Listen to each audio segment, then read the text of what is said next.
My name is Leah Jelke, and I teach ELL at Fargo South High School. This is the second year that we have done this project called Journey to America. And this year we took it a little bit further and we added a couple more elements than we did last year because it turned out to be much more successful than I even thought it would be. So what we have here is a screen that went off. There we go. So this is our website that we have, and on our website this year we have links to stories from last year as well as the stories from this year. And what this is our students wrote stories about their journey to America. So all of my students are refugees or immigrants. And for a narrative writing unit, they were asked to write about some point in the journey from being told they were going to be coming to the United States to when they got here. And they were able to choose what point that was for them. Students chose various points of being at home in the refugee camp and their parents telling them. And some students chose to talk about just when they got to Fargo at the airport. And so they were open to choose when they wanted to start their story. The stories were 3 to 5 pages. Today, the students will share a 5-minute excerpt from their stories. Some students' stories are a little shorter, so you will be able to enjoy the whole story. And those students that have to stop at a certain point, they will stop and they will say, "To be continued." And that is your incentive to go to our website here, which is on the orange sheet. The website is also there. And you can go ahead and finish reading their stories.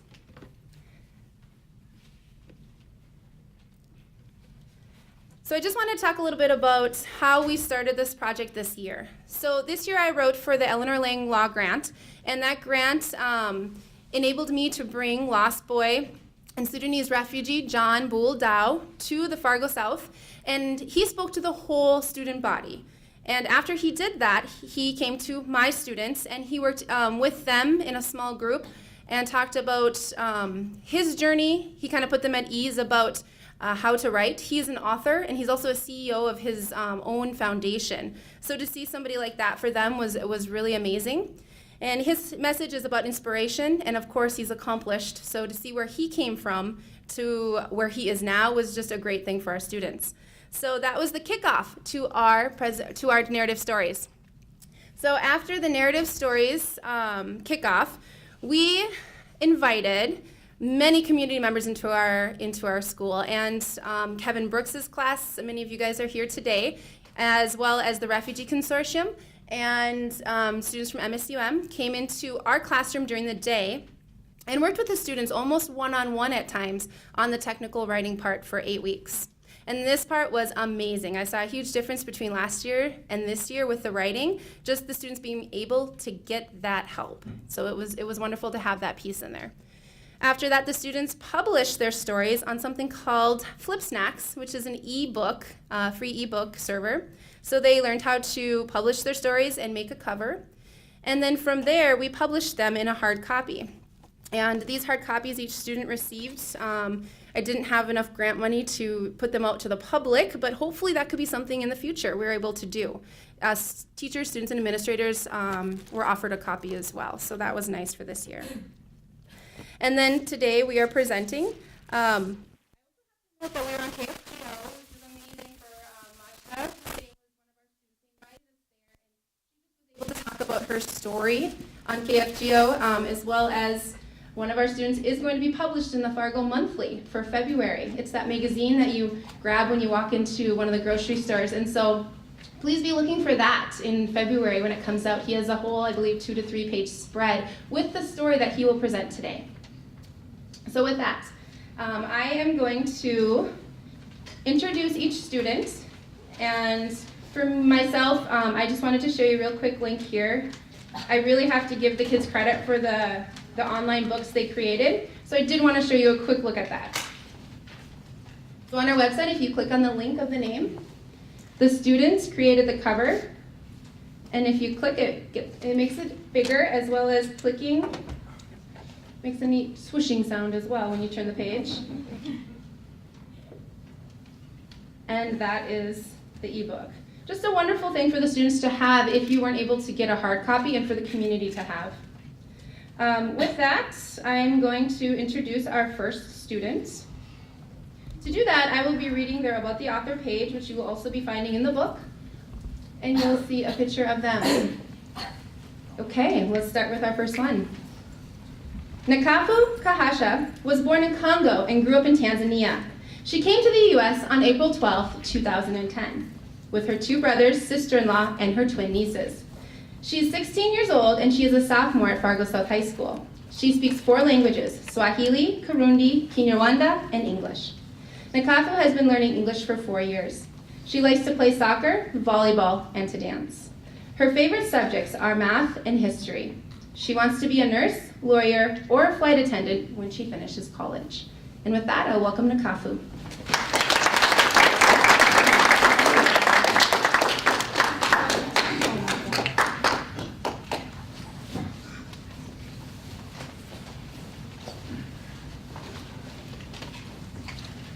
Some things change forever. Shh. My mom whispered. I was shaking uncontrollably. My 2 brothers and my parents and I were hiding under the bed. We heard people screaming outside, women and men and children. I started to cry. My mom told me to be quiet so they won't hear us. After about 5 or 6 hours, it was dark outside. We were hungry, so we were lucky we had bread and water. Eat faster so we can find a way to live to a safe place, my mom said. But where are we going? I asked my father. We are going to Kigoma, Tanzania, my father replied. In the middle of the night, we left. I didn't even have a chance to say goodbye to my friend because everyone was in the house, probably hiding under the bed. The reason I have to leave my home was because of the war. At that time, I was very young and I was confused by many things that were going on.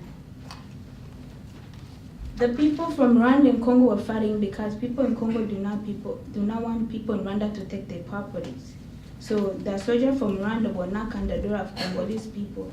They will say they were family. When the people opened the door, the soldier will shoot them. My family and I started making our journey to Kigoma, Tanzania. We got to the road. There were a lot of soldiers. Unaenda wapi? The soldier yelled at the driver. The driver lied to them, I'm taking a woman to give a birth to a different country. What is your passport? They shouted. The driver showed them and they let us to go. We arrived in Kigoma, Tanzania. After 2 days, we stayed there for 1 year. Then my mom and dad went back to Congo. My uncle had called them, informed them that my grandma had died. They left me and my 2 brothers in Tanzania. I was sad because I didn't have a chance to say goodbye to my grandpa. After 1 month, my grandma died also. My mom and dad stayed in Congo even longer. I never saw my parents again. I never have a chance to say goodbye to my parents in person. While in Kigoma, we got a call from my uncle. There's some people coming to kill you.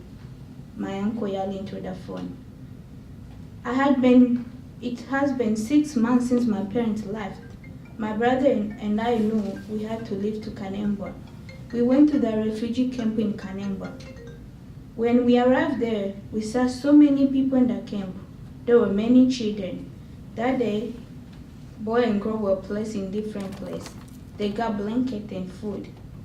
And I even have to share a packet of water, bathing, or outdoor bathroom with them. I was only 6 years old. And it was scary. We even have to share everything for them. I miss my parents, but there is nothing I could do. I just cried and cried. After a month, I got used to the Kanemba refugee camp. I met some girls who were nice and we became friends. Almost years passed by, we're still in the camp. I got really sick. The nurse did not know what was wrong with me. My brother were really worried. The medical decided to take me to another town that they have better doctor. I went there, then I stayed there for about 1 month. After I felt better, I went back to the camp. I got sick again. My brother were worried and scared because they do not know what was wrong with me. The doctor said it was malaria.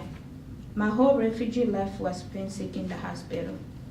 I had been in the camp for two years and a half when I finally did the interview to immigrate to USA. Unajua nini? my brother Anisette said, "What? Are you serious? We are going to the USA?" I asked, but I do not believe him. So I went to ask my brother Eric if that was true, and then he said it was. Everyone was excited, but I got nervous. 1 month passed by. We were busy getting everything ready during that month. We had to get up to get some different type of medicine. In order everyone to come to America, you have to take the medicine. That day we left, all my friends cried as they said goodbye to me. I was really sad, but excited. We went to the big bus, we went to the airport. I was scared because I never rode in the airplane before. My brother told me everything is going to be okay. We got to the airport, we had to find our airplane. As I sat down, I was not nervous anymore. The people in the airport gave us a ton of food and it was delicious. Later we got to airport in Nairobi, Kenya.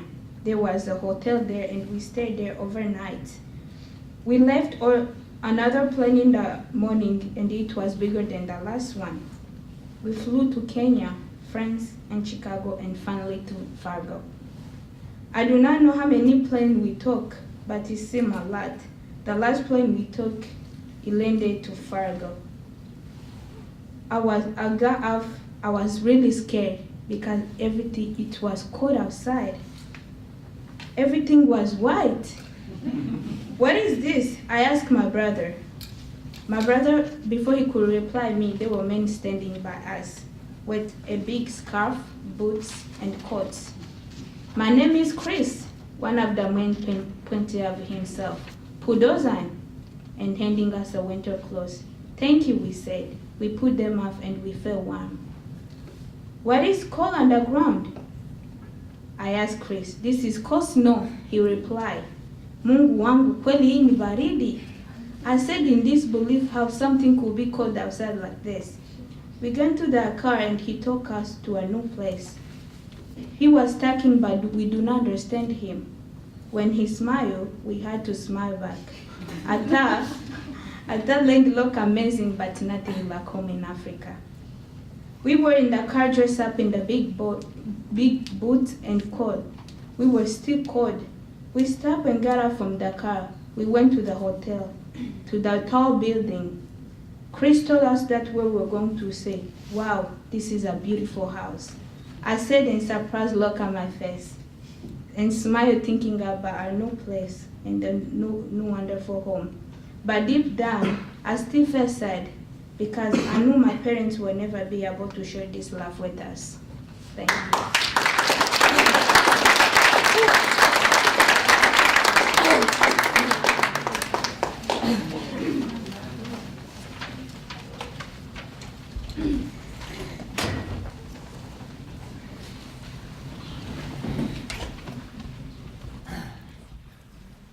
Okay, next up is Anju Tamang. Anju Tamang was 11 years old when she came to the USA. She came from Nepal on October 26, 2011, with all of her family. She has 8 family members in her household. She loves dancing, singing, and art. She speaks 2 languages, Nepali and English. She wishes to learn other languages too. She is 16 years old and her favorite classes are math, English, and art. Her favorite sports are volleyball and tennis, and she loves to hang out with her friends, watch movies, and cook. Her goal is to become a flight attendant. Anju Tamang.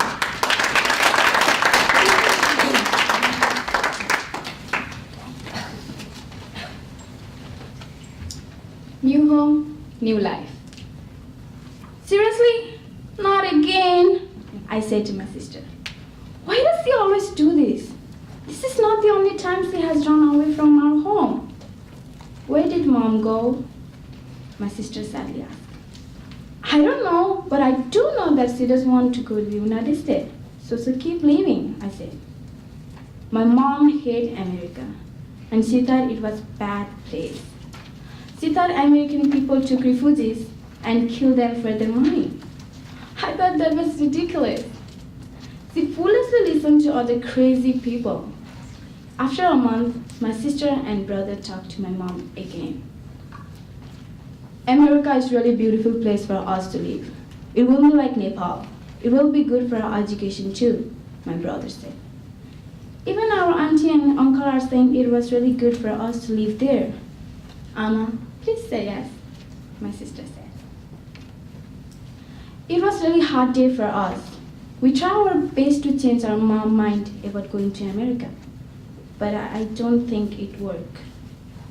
Every day we talk about America, but somehow I feel like it was unknown to my mom.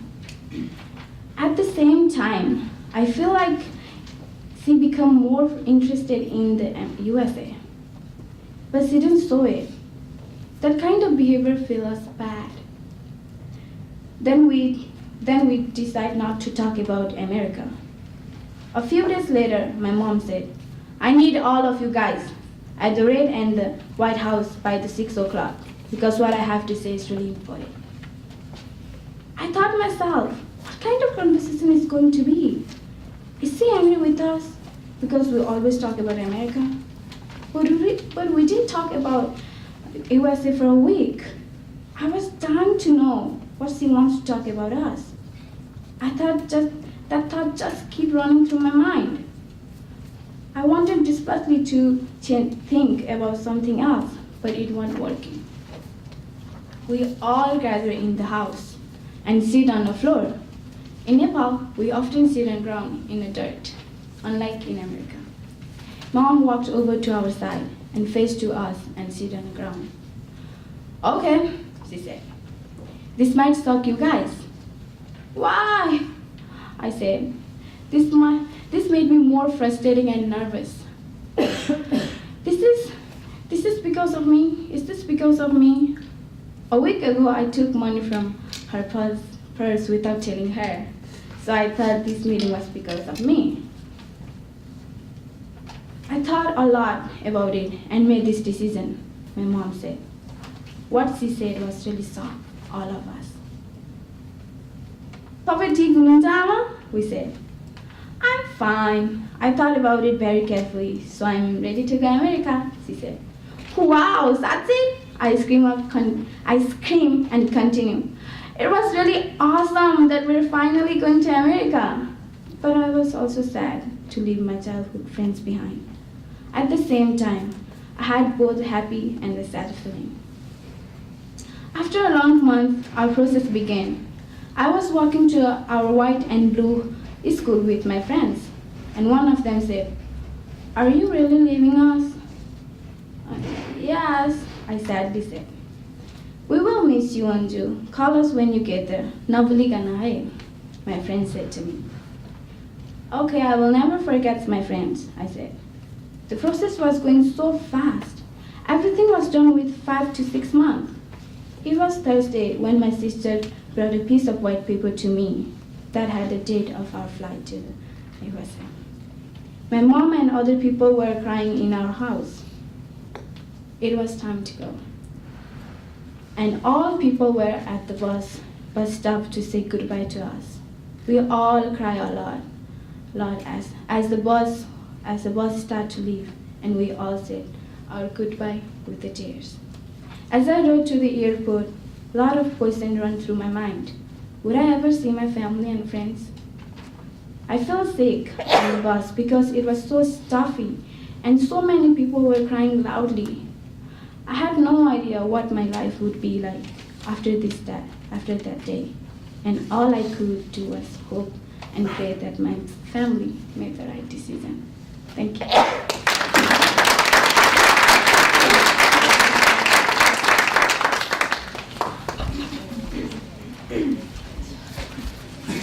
Okay, I also wanted to mention you'll hear the students speaking their native language here and there throughout the story, and there is a little glossary in the back of the book and on the ebook to help you with those words that you don't know in Swahili or Nepali.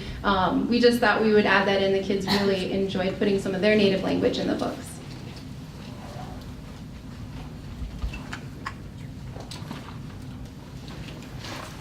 Laura Restrepo. Laura is a student at Fargo South High School. She's a senior and she's 18 years old.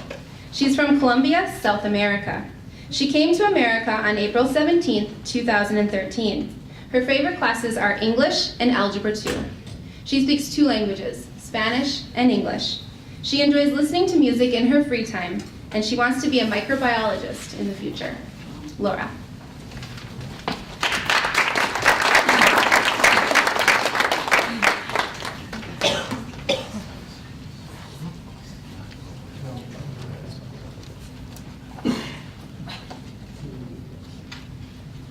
My life divided. The phone rang. Yes, my mom yelled happily on the other end. What happened? I asked. My mom called that because she was very excited. I didn't know why. ¿Qué pasa, Mom? I asked. Immigration accepted you and you had to travel to Bogota, Colombia for 7 exams, she said. I had lived apart from my mom since I was 3 years old. We talked on the phone often since she was far away in North Dakota, US. The next day, I went to school and told all my friends that I had been accepted for immigration. I still couldn't believe it. You are going to leave me, my best friend cried. I walked up to her and hugged her. I will never forget you. I just can't pass this opportunity to be with my mom again, I said. 9 days later, my mom bought me a plane ticket to Bogota, a big city in Colombia. I was so afraid to get lost and not be in time for my appointment, so I left early that morning. In the hotel where I was staying, the concierge called a taxi because some taxis on the street could kidnap you. I was a little scared, but also excited. I didn't know what was going to happen when I got to the government office. When I eventually reached the office, many people were waiting in the line outside. I thought that I had reached late, but when I asked an old lady, she told me that they let in 10 people each time the door opened. Minutes later, the security guard opened the door. I wonder what kind of sense they would do to me. Now was the time that I will know the answer to my questions. I was in the waiting room when suddenly I hear my name. Laura Restrepo, the nurse shouted. Here, I said nervously. Walk down here, she said. I was nervous because I'm afraid of needles, and I entered to the room where the nurse had pointed me to. A few minutes later, a different nurse entered to the room where I was. Do the exams exclude needles? I asked. The nurse didn't answer. After an hour, the nurse gave me a big package and told me very seriously, do not open this. Days after I returned from Bogota, I went back to school and told my friends everything that happened on my trip. My best friend was still a little angry with me, but I knew that she supported me. Soon after, my mom gave me the news and I could travel. My passport was already stamped with my American visa. I was so happy, but I remember my beautiful family who I have lived with all my life. All those funny moments come to my mind so quickly. The good times with my families and friends. Week after, my mom and friends and I decided to have a farewell parties before the big day I would make my journey to a new life. On March 3, 2013, everything was ready for my farewell party. Around 7 p.m., I was on my room, almost ready for the party, when I hear a knock at the door. Who is there? I asked. Soy tu abuela, a voice said. One moment, I'm not ready yet. I exclaimed. Quiero hablar con usted unos momentos, my grandma responds. Okay, come in. When my grandma walked into the room, her eyes had tears of sadness. She didn't have to say a word. I could tell that she wanted to talk about just by looking at her. I couldn't say anything. The only thing that I could do was hug her.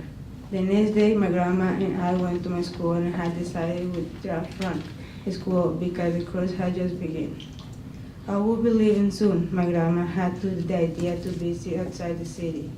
It was a crazy idea, but I liked it, so I decided to go. I didn't really want to go because I had two other things to do before going to America, but I decided to go. Our first stop was Popayan. It's a big town and almost looks like a city. Popayan is 4 hours from Cali by a car. My crazy cousin lives there, but they only saw them in special occasion like Christmas and New Year.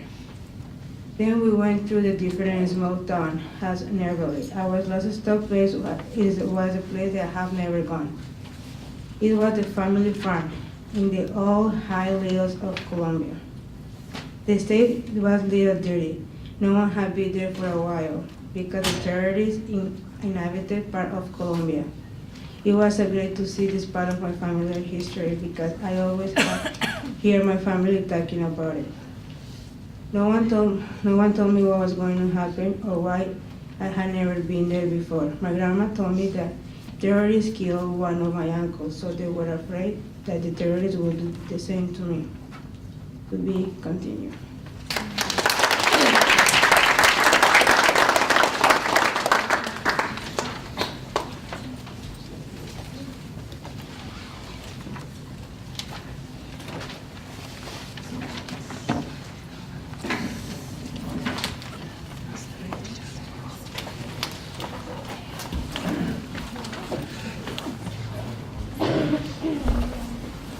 Naran came to the U.S. on May 24, 2012.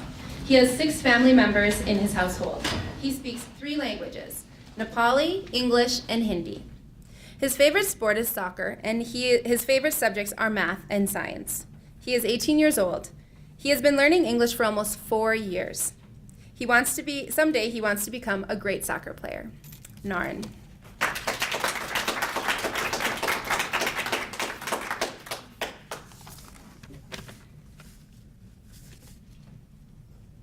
A miraculous opportunity. We are going to the United States. I happily yelled to my brothers. No way, we are not. You are lying. My older brother said, no, I am not lying. You are really going, I swear. I yelled. My brothers started laughing at me because they thought that I was joking with them. Go ask mom, I said to them. My brothers ran to the other room and I heard them asking many questions. It's true, we are leaving, my mom happily told them. It was January 2011 when my parents were discussing about resettlement. My brothers weren't at home and I had to go to the school. I was so excited when my mom told me that we are starting the process for resettlement. There were only 6 people in my family compared to other Bhutanese families. Mine is small. We spent some great times with each other, playing soccer and watching movies. I was 6 years old when I started the elementary school in refugee camp. Our classrooms were made of bamboo. They were in a small hut that held 35 to 40 students in one classroom. Our living standards were very low. It was hard to go to school in rain because we didn't have a school bus or a car. So we had to walk. The road was so slippery in the camp. We could have sadly fallen down or broke our legs and nobody could have known. When we started our resettlement process, we had to go to the city called Domok. We had to go to Domok every 2 or 3 months for legal process. We completed the resettlement paperwork on April 19, 2012. Finally, when the day came, we took all our baggage to the airport. We took our first flight from Chandragiri to Kathmandu. We had to stay in Kathmandu for 5 days because of the bad weather. Even with the weather, it was a good time because we got to spend some time with families and friends. After 5 days, we took a flight from Kathmandu to Hong Kong. It was morning when we got to Hong Kong. How long is it gonna take to reach our destination? I asked my brother. We still have 18 hours to go, he replied. We had to stay in Hong Kong for 8 hours. My whole family slept for 8 hours until a stranger suddenly woke us up. Because it was already time for our flight. It took more than 18 hours to get to Los Angeles. When we got there, we had to do many things at the Social Security office, like get our fingerprint taken and get our height weight measured. After 3 hours, we took our first flight from Los Angeles to Fargo, North Dakota. It was summertime. When we got there, it was so beautiful. There were lights everywhere and looked so fantasy. Our relatives and friends were at the airport to pick us up when we landed at 11:30 p.m. We didn't know where we were or where we were going to sleep. My family and I happily decided to stay at our relatives' home. I was amazed at how beautiful my relatives' home was. When we got there, my dad asked me, Naran, what smells bad? Maybe it's your air freshener, I said. It's the chemical thing made out of powder. You're right, this is what it is. What do they want fake smells? My dad asked. It was around 4 a.m. when we finally went to bed. In the morning, we had to go to Lutheran social service, and I was so nervous. A tall white guy asked many questions about my family background. When we left the office, I asked my brother, यत्रो अमेरिकामा ठुलो ठुलो घरहरू कहिले बनिएको होला? दादाले भन्नुभयो लगभग 1920s मा होला. He answered. What if we had the same roads and building back in our country? I asked him. I would not have to come to America, he replied. Thank you.